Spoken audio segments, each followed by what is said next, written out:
مختصراً انبیاء کے واقعات بیان کیے ہیں، جن میں سب سے پہلا واقعہ موسیٰ علیہ الصلاۃ والسلام کا ہے۔ سورہ شعراء میں اللہ نے نبی صلی اللہ علیہ وسلم سے فرمایا لعلک باخع نفسک الا یکونوا مؤمنین، شاید کہ آپ اپنی جان ہی ہلاک نہ کر بیٹھیں اس غم میں کہ یہ لوگ ایمان نہیں لاتے۔ آگے اللہ نے فرمایا ان نشأ ننزل علیہم من السماء آیہ فظلت اعناقہم لہا خاضعین۔ آپ کو یہ غم ہے نا کہ ایمان نہیں لے کر آتے، ہم چاہیں یہ سارے 2 منٹ میں ایمان لے آئیں۔ کیسے کہ ہم آسمان سے ایسی واضح نشانیاں اتارنا شروع کر دیں کہ ان کی گردنیں ان کے سامنے جھک جائیں، لیکن پھر یہ ایمان بالغیب نہیں رہے گا۔ تو یہ نبی صلی اللہ علیہ وسلم کو تسلی ہے کہ جب اللہ نے آزمائش رکھی ہے تو آزمائش میں سب کامیاب نہیں ہوتے، لیکن نارملی کسی بھی امتحان میں کچھ لوگ پاس ہوتے ہیں اور کچھ لوگ فیل ہوتے ہیں۔ تو اللہ فرماتے ہیں کہ اے نبی میں چاہتا تو ان کو ایسی آسمان سے پے در پے نشانی، ایک فرشتہ، دوسرا فرشتہ، تیسرا فرشتہ، ان کے گلے دبا دبا کے ان سے کلمے پڑھواتا، لیکن میں ایسا نہیں کرتا۔ کیوں؟ میں کہتا ہوں کائنات میں غور کرو، کوئی پیدا کرنے والا ہے، وہ تم پر نعمتوں کی بارش کر رہا ہے۔ تو کچھ لوگ غور کریں گے اور کچھ عیاشیوں میں پڑھ کے اپنے رب کو بھول جائیں گے، تو سارے ایمان نہیں لے کر آئیں گے۔ یہ جو میں بار بار کہتا ہوں نا، سارے فرقے ختم نہیں ہو سکتے۔ آپ فرقوں کو ختم کرنے کی ایسی کوشش کر رہے ہو کہ نئے فرقے پیدا کر رہے ہو۔ او بھائی، آپ صحیح کو تلاش کرو، اس کو جوائن کرو اور اس کو پروموٹ کرنے کی کوشش کرو، بس اس سے آگے نہیں۔ یہ تو آخرت میں فیصلہ ہوگا کون صحیح تھا، اور عملی فیصلہ، پریکٹیکلی فیصلہ، کون صحیح تھا اور کون غلط۔ تو اللہ نے فرمایا، نبی کو تسلی دی ہے کہ آپ غم نہ کریں، ہم چاہتے زبردستی ایمان لے آتے یہ سب لوگ، لیکن ہم زبردستی نہیں کرتے۔ اس کا مطلب ہم یہ چاہتے ہیں کہ کچھ لوگ کامیاب ہوں اور کچھ لوگ ناکام ہوں، کچھ جنت میں جائیں، کچھ جہنم میں۔ جنت میں جانے کا مزہ بھی تو جبھی آئے گا نا کہ جب جہنم سے اللہ بچائے گا، تو جہنم ہوگی تو بچنے کا مزہ آئے گا نا۔ کچھ لوگ ناکام ہوں گے اور کچھ لوگ کامیاب ہوں گے۔ تو ہمیں بھی اس میں تسلی ہے کہ ہم حق بات کو پھیلاتے رہیں، یہ امید نہ رکھیں کہ ساری دنیا ہماری بات مان لے گی، ایسا کہیں بھی نہیں ہوتا۔ ساری دنیا کبھی بھی زندہ باد کے نعرے نہیں لگاتی، ساری دنیا کبھی بھی آپ کو فالو نہیں کرے گی۔ آپ صحیح بات کو اختیار کر کے آپ اپنا کام کرتے چلے جاؤ، باقی کس پہ چھوڑ دو؟ اللہ پہ۔ تو اس لیے ٹینشن لینے کا نہیں ہے۔ آج کل لوگ خام خواہ کی ٹینشنیں لے رہے ہیں کہ یہ کیا ہو گیا، وہ سسٹم کیوں ہو گیا، وغیرہ کیوں ہو گیا۔ بھائی چھوڑو، جو تمہارا کام ہے تم اس کو فوکس کرو، جو تمہارے بس میں نہیں ہے اس کے پیچھے مت پڑو۔ آگے اللہ تعالیٰ فرماتے ہیں کہ دیکھو ہم نے موسیٰ علیہ السلام کو ان کی قوم کی طرف بھیجا، کیسا کیسا ستایا ان کی قوم نے، فرعون نے۔ تو یہ تو سب پیغمبروں کے ساتھ ہوا ہے۔ وَإِذْ نَادَىٰ رَبُّكَ مُوسَىٰ أَنِ ائْتِ الْقَوْمَ الظَّالِمِينَ، اس وقت کو یاد کرو جب تیرے رب نے موسیٰ کو پکارا۔ نادا کا اصل معنی ہوتا ہے ندا کی، یہ بلاغت ہے قرآن کی۔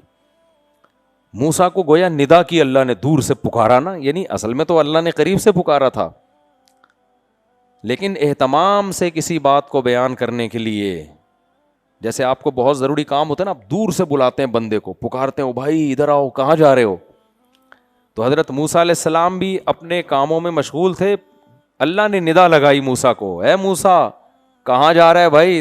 تجھے تو میں نے صندوقچے میں ڈال کے جو بچایا ہے نا، اور تجھے قتل ہونے سے بچایا، تیرے ذمے تو ایک بہت بڑا کام ہے، تو کہاں جا رہا ہے؟ یہ بلاغت ہے قرآن کی۔ وَإِذْ نَادَىٰ رَبُّكَ مُوسَىٰ، اس وقت کو یاد کرو جب موسیٰ کو تیرے رب نے پکارا، پکار کے کیا کہا؟ أَنِ ائْتِ الْقَوْمَ الظَّالِمِينَ، آپ جاؤ ایک ظالم قوم کے پاس، فرعونیوں کے پاس، قبطیوں کے پاس، مصر کے حکمرانوں کے پاس۔ 2 قومیں تھیں مصر میں، قبطی اور بنی اسرائیل۔ بنی اسرائیل مسلم تھے، منورٹی میں تھے، اور قبطی میجورٹی میں تھے۔ تو منورٹی جو تھی وہ مسلم تھی، اور میجورٹی جو تھی وہ غیر مسلم۔ تو جہاں بھی مسلمان مینورٹی میں ہوتے ہیں، آپ ہندوستان میں دیکھ لو تو کیا حشر کیا جاتا ہے پھر ان کا. تو فرعون نے یہی کام کیا. اللہ فرماتے ہم نے کہا قوم فرعون، جاؤ فرعون کی قوم کے پاس، الا یتقون، یہ لوگ ڈرتے کیوں نہیں ہیں خدا سے، اتنا ظلم کر رہے ہیں. اللہ خود گویا تعجب کا اظہار کر رہے ہیں. اللہ کو تو تعجب نہیں ہوتا نا، اللہ ہم سے ہماری زبان میں بات کرتے ہیں. الا یتقون، ان کے عمل کو دیکھ کے تمہیں تعجب ہوگا کہ یہ ڈرتے کیوں نہیں ہیں. آج بھی دیکھو نا کیسے فلسطین میں ظلم ہو رہا ہے، کوئی ڈر رہا ہے اس میں کیا؟ کس طرح عورتوں بچوں کا قتل ہو رہا ہے، معصوموں کا قتل ہو رہا ہے، ان پہ دنیا حرام کر دی ان کے لیے. تو اس سے پتہ چلتا ہے بھائی جس کے دل میں آخرت کا خوف نہیں ہے نا، آخرت کا یقین نہیں ہے، اس سے بڑا درندہ دنیا میں کوئی نہیں ہے. درندہ نہیں ہے اس سے بڑا. جس کے دل میں آخرت کا خوف ہے نا، وہ جانور پہ ظلم کرتے ہوئے بھی ڈرتا ہے کہ یار کہیں اس کا حساب نہ لے لیا جائے مجھ سے. تو اللہ نے فرمایا الا یتقون، یہ فرعونی ڈرتے کیوں نہیں. قال رب انی اخاف ان یکذبون، موسیٰ علیہ السلام حیران ہو گئے کہ میں تو خود بنی اسرائیل کا ہوں، دشمن قوم سے ہوں، اور قتل کر کے فرار ہوا ہوں. حضرت موسیٰ سے غلطی سے بندہ قتل ہو گیا تھا، مشہور واقعہ ہے. تو میں تو جاؤں گا، میں تو موسٹ وانٹیڈ ہوں، میرے اوپر تو قتل کے کیس چل رہے ہیں. تو قال ربی، موسیٰ علیہ السلام نے اپنے دل کی بات کہی، اے میرے رب، انی اخاف ان یکذبون، مجھے خوف ہے کہ وہ میرا انکار کریں گے، نہیں مانیں گے میری بات. تو مجھے ایسا کام دے رہا ہے اسباب کی دنیا میں جس کا کوئی آؤٹ پٹ بولو نہیں ہے. اس سے یہ بھی پتہ چلتا ہے کہ جب بھی کوئی بڑا آپ کے ذمے کوئی کام لگائے، اس میں آپ کو کچھ کنفیوژن ہو، اشکالات ہوں، تو اس کو کلیئر کر لینا چاہیے. بڑے کے ادب اور روب میں آ کے اس کو دل میں نہیں رکھنا چاہیے. بعض دفعہ ہوتا ہے کوئی بڑا کام ذمے میں لگاتا ہے، آپ کے دل میں کچھ شک ہوتے ہیں، وسوسے ہوتے ہیں، آپ احترام میں پھوٹ ہی نہیں رہے ہوتے منہ سے. اس کی میں ایک مثال دیتا ہوں. 1-2 سال پہلے کچھ مہمان بیٹھے ہوئے، کھانا سامنے رکھا ہوا، اب کیا ہے، روٹی ختم ہو گئی، بیٹھے ہوئے ہیں. میں نے کسی خادم سے بولا اپنے، جا بھائی تندور سے روٹی لے آ. گھنٹہ ہو گیا آیا ہی نہیں. اب بیٹھے ہوئے ہیں یار، منہ میں نوالا آدھا، کتنی تکلیف ہوتی ہے. گھنٹے بعد آیا، ہم نے کہا بھائی کیا ہو گیا؟ کہہ رہے ہیں بائک نہیں تھی تو پیدل چلا گیا میں. ابے اللہ کے بندے، تو کلیئر کر لیتا نا بات کو کیا کر لیتے؟ ادب تمیز میں پوچھا ہی نہیں اس نے. بھائی آپ پوچھ لو کہ بائک نہیں ہے، اب بتاؤ جاؤں کہ نہیں جاؤں. تو پھر ہم کہتے مت جاؤ تم، ہم کوئی اور انتظام کرتے ہیں. کچھ لوگ جو ہیں پوچھنے میں کنجوس ہوتے ہیں، بات کرنے میں کنجوس ہوتے ہیں. یہ کوئی ادب تمیز کی بات نہیں ہوتی. یہ لوگ پھر صحیح طرح سے کام کر نہیں سکتے، الٹا تکلیف کا ذریعہ بنتے ہیں. تو موسیٰ علیہ السلام کو جو کنفیوژن تھی نا، موسیٰ علیہ السلام نے اللہ کے سامنے رکھ دی، تاکہ اللہ کی طرف سے جب جواب آئے گا نا تو کانفیڈنٹلی جاؤں گا. پھر میں، حضرت موسیٰ کا مقصد یہ نہیں تھا کہ میں نہیں جا رہا، ٹھیک ہے نا. اگرچہ یہ بھی موسیٰ علیہ السلام نے آپشن پیش کیا کہ آپ مجھے نبی نہ بنائیں، ہارون کو بنا دیں نبی. لیکن جب اللہ نے کہا نہیں آپ ہی ہیں، تو پھر قبول کیا اس پیشکش کو. لیکن جو کنفیوژن تھی اس کو دور کیا تاکہ کانفیڈنٹلی کام ہو. تو کوئی بھی کام جب ذمے میں لگتا ہے تو انسان کو اس کو کانفیڈنٹلی کرنا چاہیے، تبھی اس کام میں جان پیدا ہوتی ہے. تو موسیٰ علیہ السلام نے فرمایا قال رب انی اخاف ان یکذبون، اے میرے رب مجھے خوف ہے کہ وہ میرا انکار کریں گے. ویضیق صدری، میرا دل تنگ ہوتا ہے. ظاہر اتنے ظالم بادشاہ کے سامنے جا کے جب میں تیرے دین کی دعوت دوں گا تو انسان میں کانفیڈنس کی تھوڑی سی کمی ہوتی ہے. اس کو سینے کا تنگ ہونا کہتے ہیں. ایک ہے ضائق صدر، ایک ہے شرح صدر. شرح کا معنی سینہ کھل جائے اور ضائق کا معنی سینہ تنگ ہو جائے. تو وَيَضِيقُ صَدْرِي، میرا سینہ تنگ ہو رہا ہے. وَلَا يَنطَلِقُ لِسَانِي، میری زبان میں روانی نہیں ہے. حضرت موسیٰ علیہ السلام کی زبان میں نا بولنے میں فلوئنٹلی نہیں بولتے تھے. فلوئنٹلی سمجھتے ہیں نا، اب تو سب لوگ سب سمجھنے لگے ہیں. تو روانی کے ساتھ نہیں بول پاتے تھے. اس کا بڑا اثر پڑتا ہے. بعض دفعہ آپ کی بات ٹھیک ہوتی ہے، آپ روانی سے کانفیڈنٹلی کہتے نہیں ہیں تو اس بات کا وہ اثر ہوتا نہیں ہے. یوٹیوب پہ آپ دیکھ لینا ایسے ایسے لوگ آ رہے ہیں, آدمی کہتا ہے پتہ نہیں اس کی خود بھی سمجھ میں آ رہا ہے کہ یہ کیا کہہ رہے ہیں. خاص طور پر جو عامل لوگ ہوتے ہیں نا, روحانی عامل, ان کو خود بھی نہیں سمجھ میں آ رہا ہوتا ہم کیا کہہ رہے ہیں, اور لوگ اسی سے متاثر ہوتے ہیں کہ حضرت کی بہت گہری باتیں ہیں جو حضرت کی خود بھی سمجھ میں نہیں آ رہی, تو اس لیے بہت پہنچے ہوئے ہیں. یہ حقیقت ہے. خیر, تو موسیٰ علیہ السلام نے فرمایا وَلَا يَنطَلِقُ لِسَانِي, میری زبان انطلاق نہیں ہے اس میں, روانی سے بات نہیں کرتی. تو اتنا ایسے بادشاہ کے سامنے جب میں اٹک کے بات کروں گا, کانفیڈنٹلی نہیں بات ہو پائے گی مجھ سے, تو میری دعوت میں جان پیدا نہیں ہوگی. دیکھو اللہ کی بھی حکمتیں دیکھو, اللہ ایسے شخص کو پیغمبر بنا رہے ہیں اتنے بڑے بادشاہ کے سامنے جن کی زبان میں روانی نہیں ہے. اس سے پتہ چلتا ہے دین کی خدمت لینا کس کا کام ہے؟ اللہ کا. آپ کی صلاحیتوں پہ نہیں ہوگا, اللہ کی سلیکشن پہ ہوگا. اسی کو تبلیغ میں کہتے ہیں کہ قبولیت پر مدار ہے, قابلیت پہ مدار نہیں ہے. بہت سے بڑے بڑے قابل ہوتے ہیں, کسی کام کے نہیں ہوتے. بہت سے قابل نہیں ہوتے, کام اللہ ان سے بہت زیادہ لے لیتا ہے.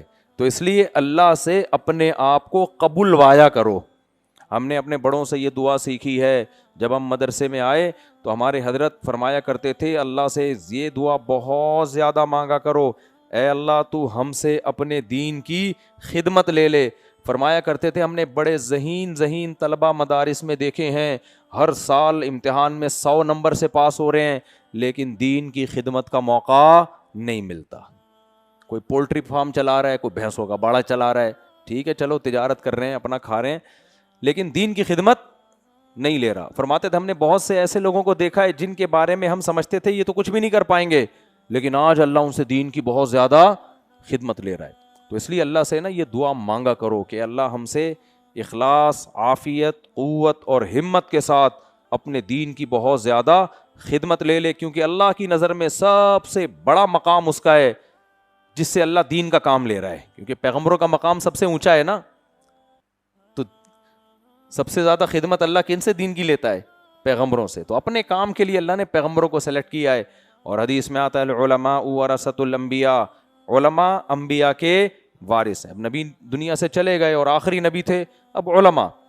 تو اپنے بچوں میں سے نا کسی ایک کو وقف کر دو عالم بننے کے لیے, جس کو عرف میں مولوی کہا جاتا ہے. مولوی جس کو صبح شام گالیاں پڑتی ہیں, مولوی ایسے ہوتے ہیں, مولوی ایسے ہوتے ہیں, 2 نمبر بھی ہوتے ہیں, 1 نمبر بھی ہوتے ہیں. تو قیامت میں پتہ چلے گا کہ جو مولوی ہے اس کا اللہ کی نظر میں کیا مقام ہے. سمجھتے ہو؟ اللہ تعالیٰ فرماتے ہیں وَلَا يَنطَلِقُ لِسَانِي, اے اللہ میری زبان نہیں چلتی. موسیٰ علیہ السلام کہہ رہے ہیں فَأَرْسِلْ إِلَىٰ هَارُونَ, تو ہارون کو پیغمبر بنا دے. ٹھیک ہے نا, ہارون کو بھیج دے. موسیٰ علیہ السلام یہ نہیں کہہ رہے کسی کو بھی نہیں, ان کو تو اٹھا کے اللہ تعالیٰ بولے گا پھر کہ فرعون کو ایسے ہی چھوڑ دوں میں. تو کہا کہ اللہ کس کو بنا دے؟ ہارون کو. یہاں بھی علماء نے ایک علمی نکتے کی بات لکھی ہے.